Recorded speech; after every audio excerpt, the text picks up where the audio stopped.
হ্যাঁ চলো, আউট হয়ে গেলে তো সমস্যা আবার।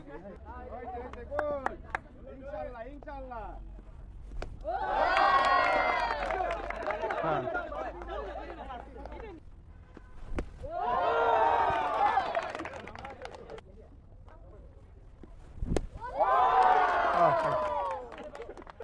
আমরা এমন একজন নেতা চাই যিনি কিশোর, যুবক, বৃদ্ধ সকলের সাথে চলাফেরা করতে পারেন, খেলতে পারেন, কথা বলতে পারেন। আসলে আমরা রজুল চাই, আওরত চাই না, পুরুষ চাই, মহিলা চাই না। কারণ শরীয়ত তো মহিলাদেরকে পুরুষের সাথে চলাফেরা করার অনুমতি দেয় না। একজন পুরুষের সাথে, বৃদ্ধর সাথে, যুবকের সাথে, তরুণদের সাথে ওঠা বসা করতে পারে, খেলতে পারে, আনন্দ ফুর্তি দিতে পারে।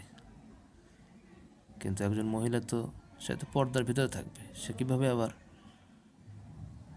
রাষ্ট্রের দায়িত্ব নেবে, মানুষের মনও খুশি করবে? এটা তো সম্ভব না।